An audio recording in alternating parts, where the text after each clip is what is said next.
এই সেই টোটন মণ্ডল, যিনি নমস্কার 1 মাস আগে যিনি তার এই মেশিনটি কিনেছে। দাদা কেমন আছেন? ভালো আছেন। আপনার পরিচয়টা একটু জানবো, আপনার নাম, আপনি কোথায় থাকেন? আমার বালিয়াডাঙ্গা গ্রাম, নদিয়া জেলা। আচ্ছা, তো দিগনগর, গ্রামের নাম বালিয়াডাঙ্গা বা চলতি ভাষায় বেলডাঙ্গা। হ্যাঁ, চলতি ভাষায় বেলডাঙ্গা বলে। তো দাদা আপনার নাম হচ্ছে টোটন মণ্ডল। পেশায় কোন পেশার সঙ্গে যুক্ত আপনি? আমি রাজমিস্ত্রি কাজ করতাম। আচ্ছা, তো এখন কিছুদিন রাজমিস্ত্রি এই ধানের সিজনে বন্ধ থাকে। আচ্ছা, লেবার মিস্ত্রি ঠিক মতন পাওয়া যায় না। ঠিক। তা এই সিজন সময়টা কাজে লাগানোর জন্য আমি এই মেশিনটা আপনাদের ভিডিও দেখে কিনেছি। আমার ভিডিও দেখেই কিনেছেন? আচ্ছা, তো আমি গিয়েছিলাম ওখানে ধনেশদার কাছে, মানে গঙ্গারামপুর। আচ্ছা, মানে ওটা গঙ্গারামপুর দক্ষিণ দিনাজপুরে। হ্যাঁ, ঠিক আছে। ওখানে দেখে যেটা কুচবিহার যেটা কিনেছিল যে দাদা, ওই দাদার কাছেও গিয়েছিলাম। মানে আমি যার ভিডিও করেছিলাম কুচবিহারে। আচ্ছা, ওনার ঘরেও গেছিলেন? ওখানেও গিয়েছিলাম। ওকে, ওনার বাড়ি খেয়ে এসেছি আমি। তো উনি আমায় ভালো আপ্যায়ন করেছিলেন। তো ওনার কথা শুনে মেশিনটা নিয়েছিলাম। তো দেখছি সবকিছুই সাকসেসফুল আছে। মেশিন ওখানে গিয়ে কি দেখেছিলেন? আমি আমার সেই অভিজ্ঞতা জানতে চাইবো। ওখানে গিয়ে মেশিন দেখলাম, দাদার সঙ্গে কথা বললাম, সবই ঠিক আছে।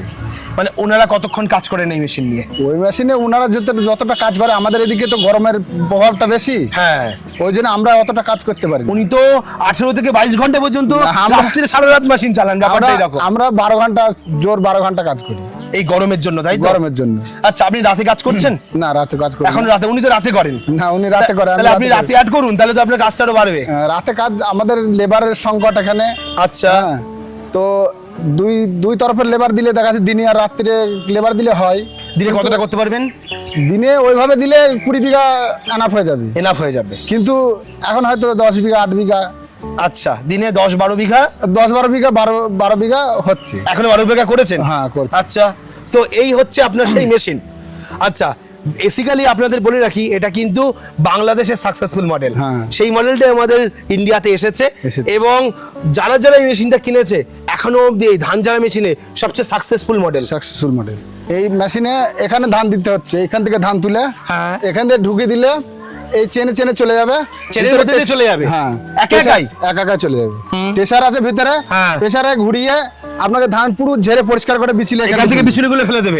আচ্ছা, হ্যাঁ, ধান ওই জায়গা দিয়ে ওই ঠেসার দিয়ে এসে এইখানে বস্তা বন্দি করবে। মানে আচ্ছা, এই বস্তা এখানে দিলে, এইখানে বস্তা দিলে বস্তার মধ্যে ফ্রেশ ধান চলে আসবে। একদম ঝাড়াই পরিষ্কার করে। তাহলে কুড়ো ধুলো সেগুলো বের হবে কোথা দিয়ে? এইগুলো ধুলো বার হবে। আচ্ছা, বড় যেটা যদি আটি ঢুকে যায়, বড় একটা আটি, এটা আটিটা এখান দিয়ে বার হবে। এখান থেকে পুরো বের করে দেবে ধান ছেড়ে। হ্যাঁ, বাহ। মানে কোনো আটি যদি ফসকে চলে যায় ভিতরে, সেই আটিটা ঢুকে এখান দিয়ে বার হয়ে যাবে। তো এই মেশিনে মোটামুটি ফুল ট্যাঙ্কি কত করছেন? ফুল ট্যাঙ্কি করলে আপনার 15-16 লিটার তেল 16 লিটার হচ্ছে। এই 16 লিটার তেলে মেশিনটা কতক্ষণ চলবে? 16 লিটার আপনার 10 ঘন্টা 12 ঘন্টা 10-12 ঘন্টা চলবে। আর 1 বিঘা করতে কতক্ষণ সময় লাগছে? 1 বিঘা আপনার 40 থেকে 45 মিনিটের মধ্যে 1 বিঘা হয়ে যাচ্ছে। আচ্ছা, তার মানে এই 16 লিটার তেল, 15-16 লিটার তেল বললে আপনার 16 থেকে 18 বিঘা জমি ইজিলি আপনি ঝাড়তে পারবেন। 16 লিটারে মানে 1200 করে, কিছু সময় 1200 করে তেল খেতে, ভিজে ধান থাকলে। আচ্ছা, শুকনো ধান থাকলে আপনার 1 লিটারে হয়ে যাচ্ছে। বাহ, তার মানে তেলও খাচ্ছে খুব কম। মানে 1 বিঘা ধান ঝাড়তে আপনার নিরাপদে 100 টাকা 110 টাকা তেলে আপনার কমপ্লিট হয়ে যাচ্ছে। আচ্ছা, এটা ডিজেলে তো? হ্যাঁ, ডিজেলে। তার মানে 100 টাকার তেলের মধ্যে আপনার পুরো 1 বিঘা কমপ্লিট। আচ্ছা, আর বিঘা কত করে নিচ্ছেন? বিঘা 1700 টাকা করে বিঘা নিচ্ছেন। আচ্ছা, আর বিঘাতে খরচা কত হচ্ছে? বিঘাতে খরচা আপনার তেলে গেলে 100 টাকা, 450 টাকা লেবারে, 450 টাকা লেবারে, মানে আপনার 550 টাকা বিঘা খরচা।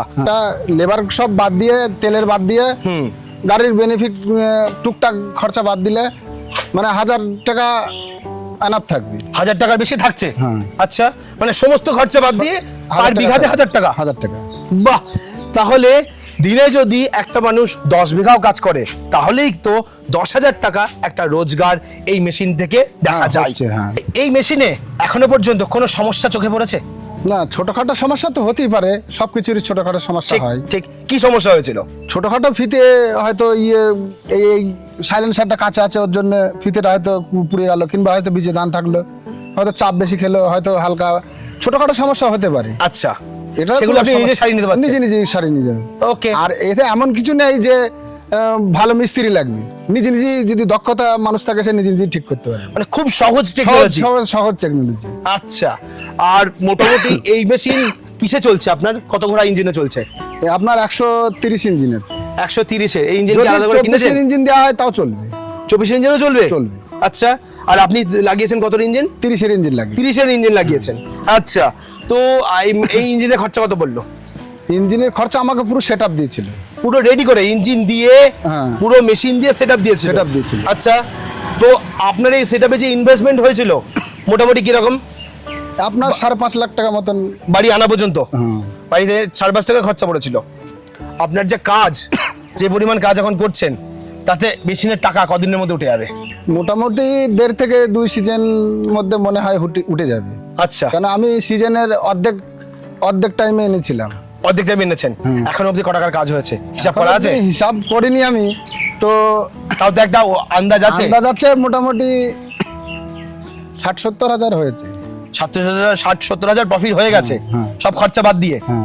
বাহ, কদিন চালাচ্ছেন মেশিনটা? এই কদিন, দিন 15 চালাচ্ছি। 15 দিনে 60,000 টাকা রোজগার করেছে দাদা এই মেশিন দিয়ে, 60 থেকে 70 হাজার টাকা সমস্ত খরচ বাদ দিয়ে। তাহলে আপনি ভাবুন এই মেশিনের ক্ষমতা কতটা। এইবার তাহলে আপনি বলছেন যে 1 থেকে 1.5 মাস, মানে 1.5 থেকে 2 সিজন যদি আপনি কাজ করেন, 2 মেশিনে season যা টাকা পুরো ইনভেস্ট করেছেন পুরো টাকা উঠে চলে আসবে। হ্যাঁ, খাটতে হবে। খাটতে হবে। হ্যাঁ। এই মেশিন চালাতে গেলে কটা লোক লাগে? এই মেশিন চালাতে গেলে আমাদের 4টে লোক লাগবে। 4টে লোক? আপনাকে নিয়ে 4টে লোক? আমাকে নিয়ে 4টে লোক লাগবে। 3জন কি কি কাজ করে? আমাদের 3 জনই ধান তোলে। ধান তুলে 3জন দিচ্ছে? আমি একা দেবো, হ্যাঁ। পিছন থেকে বাড়ি মালিক নিয়ে নেবে। বাড়ির মানে পেছন থেকে নিয়ে নিচ্ছে? বাহ, তাহলে 3জন নিয়ে 3জনে মোটামুটি আপনি বিঘাতে এক একজনকে কত করে দিচ্ছেন কি হিসাবে? বিঘাকে মানে ওনাদেরকে 450 করে আমি 3 জনকে মানে মিলিয়ে বিঘে- 450? হ্যাঁ, আচ্ছা। 450 যে যত বিঘা কাজ করবে তার তত টাকা রোজগার? রোজগার হবে। দিনে মোটামুটি এক একজন লেবার কত টাকা করে কাজ করতে পারছে? মানে আমরা সত্যি বলতে আমাদের এদিকে গরমটা একটু বেশি, তো আমরা হয়তো কাজটা বেশি করতে পারছি না। শীতের সিজনটায় ফুল কাজ করা যাবে। ফুল কাজ করতে পারবেন? হ্যাঁ, তো এই সিজনটা অতিরিক্ত গরম আমাদের এদিকে, হুম। তো ওই জন্যে আপনার ওই হয়তো 8 ঘন্টা, 9 ঘন্টা, 10 ঘন্টা, 12 এরকম ঘন্টা, কাজ করছে। এছাড়া বেশি কাজ করতে পারছি না।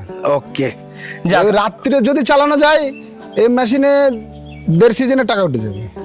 বাহ, তাহলে আপনি কনফিডেন্ট আছেন মেশিন হ্যাঁ, নিয়ে? মেশিনে কনফিডেন্ট আছি, মেশিনের দিক দিয়ে কোনো ভুল নেই, মানে আমার দিক থেকে হয়তো কমতি আছে। আচ্ছা, আমরা হয়তো নতুন গরমে- চালাচ্ছেন, নতুন শিখছেন, হ্যাঁ। এটাও একটা ব্যাপার। আর গরমের জন্য কাজ করতে গরমের পারছেন জন্য না। কাজ করতে পারছে না। ঠিক। তো আপনার কি মনে হচ্ছে সামনের সিজনে আর রাজমিস্ত্রি কাজ করার প্রয়োজন পড়বে?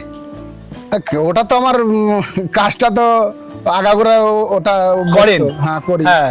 তো আমি এটা মানে সময় রাজমিস্ত্রির ফাঁকে এটা মানে ধানের সিজন আসলে আমার মানে কোনো লেবার মিস্ত্রি ভালো পাওয়া যায় না। আচ্ছা এই টাইমটা আমি বসে যাই। আচ্ছা, ঠিক আছে, আমি হেড মিস্ত্রি একটা, তো এই টাইমটা আমি বসে যাই, ওর জন্য আমি দেখলাম এর মধ্যে এই সময়টা আমার কাজে লাগানোর দরকার, আচ্ছা। ওই জন্য এই মেশিনটা নিয়ে তাহলে ডিসিশন ঠিক নিয়েছেন মনে হচ্ছে? ডিসিশন আমি ঠিক নিয়েছি। ওকে, তো আপনারাও যারা মনে করছেন এই রকম ভাবে কোনো ব্যবসা করবেন, আপনার কাজের পাশাপাশি ফাঁকা সময়ে কোনো রোজগার করবেন, সিজন রোজগার, তার জন্য কিন্তু আজকের দিনে বেস্ট অপশন হচ্ছে এই ধান ঝাড়ার ব্যবসা, যেখানে পয়সা আছে, একটু সময় এবং আপনার পরিশ্রম দিলেই কিন্তু আপনি একটা সঠিক রোজগার করতে পারবেন। আপনি কি করবেন যারা এই ধরনের নতুন কিছু কাজ করার কথা ভাবছে, যারা সিজনে এই ধরনের কাজ করতে যাচ্ছেন, আপনি কি সাজেস্ট করবেন এই মেশিন কিনতে তাদের? হ্যাঁ, এই মেশিন নিতে পারে, এই মেশিনে কোনো বিকল্প নেই। এই মেশিন ভালো, খাটতে পারলে পয়সা আছে। আচ্ছা, খাটতে পারলে পয়সা আছে। ওকে, আর এই মেশিন আপনি যার কাছ থেকে কিনেছেন মেশিনটা, আপনি তাকে কি বলতে চান? না, তা সে ধনেদা খুবই ভালো লোক, ওনার সঙ্গে দেখা করলাম, মানে প্রথম দিন গিয়েছিলাম যেদিনকে, সেদিনকে আমাকে বিশ্বাস করতে পারেনি যে আমি যাব। আচ্ছা, হ্যাঁ, তো পরে যখন আমি গিয়েছি, পৌঁছে গেছি, বলছে ফোন তো অনেকজনাই করছে, এরমভাবে এসে হট করে যে মেশিন নিয়ে চলে যাবে আমি ভাবতেও পারিনি। আচ্ছা, হ্যাঁ, তো আমি হট করে নিয়ে এসেছিলাম, 1 সপ্তাহের মধ্যে মেশিন নিয়ে চলে এসেছিলাম। ওকে, হ্যাঁ। তো মেশিন নেওয়ার পরে ওনার সার্ভিস ঠিকঠাক না, লেগেছে? সার্ভিস ঠিকঠাক আছে। উনি ওনার কাছে কি কি সুবিধা পেয়েছেন আপনি? উনি ফোনও তোলে, যদি টুকটাক যদি কিছু মানে ইয়ে হয়, আমি ফোন করলে ফোন তোলে, মানে কিছু সাজেশন দেয়ও। আবার যদি ছোটখাটো কিছুতে আর কি উনি বা কি করবে, সেটা তো আমার দেখতে হবে না। মেশিনে কোনো বড় সমস্যা হলে তার সাপোর্ট দেয়? হ্যাঁ, বড় সমস্যা হলে সাপোর্ট দিচ্ছে। কোনো সমস্যা আপনার হয়েছিল বা সাপোর্ট পেয়েছেন এরকম হ্যাঁ, কিছু? একটা সমস্যা হয়েছিল গিয়ার বক্সের, হ্যাঁ। উনি আমাকে সাপোর্ট দিয়েছে। আচ্ছা, মানে উনি সেটা ঠিক করে দিয়েছেন? হ্যাঁ, ঠিক করে দিয়েছে। বাহ, তাহলে এটাই হচ্ছে মেন ব্যাপার। মেশিন যেখান থেকে, মেশিন তো বহু জায়গায় বিক্রি হয়, কিন্তু সঠিক সার্ভিস এবং সঠিক ব্যবহার এই দুটোই মানুষ আশা করে, যে আমি যেখান থেকে মেশিন কিনবো সেখানে যেন আমি নিশ্চিন্তে মেশিনটা কিনে বাড়িতে এনে কাজ করতে পারি, আমার জন্য কেনার পরে কোনো সমস্যা না হয় এবং সেই সমস্যার জন্য সমাধান আমি সাথে সাথে পেয়ে যাই। তার জন্যই আমরা ভিডিও করেছিলাম এবং তার বিভিন্ন জায়গায় ফিডব্যাক দিলাম। আজকেও সেই রকমই আমরা নদিয়া জেলার বেলডাঙ্গাতে এসেছি আমাদের টোটনদার কাছ থেকে ফিডব্যাক নিতে। টোটনদা মেশিন কিনে স্যাটিসফাইড, এবার আপনারাও সঠিক ডিসিশন নিন কোথা থেকে মেশিন কিনবেন। আমার কথা হচ্ছে, যেখান থেকে আপনি মেশিন কিনুন না কেন, দুটো জিনিস দেখবেন, এক হচ্ছে সার্ভিস, আর এক হচ্ছে যে মেশিনটা কিনবেন সেটা কতটা সাকসেসফুল, এবং তার সম্পর্কে যারা কিনেছে সেই কাস্টমার কি কথা বলছে। তো আজকের ভিডিওটা আমরা এখানে শেষ করছি। পরবর্তী ভিডিওতে অন্য কোনো টপিক নিয়ে ফিরে আসবো। ততক্ষণ ভালো থাকবেন, সুস্থ থাকবেন। টোটনদা, আপনাকে অসংখ্য ধন্যবাদ আমাদের সময় দেওয়ার জন্য।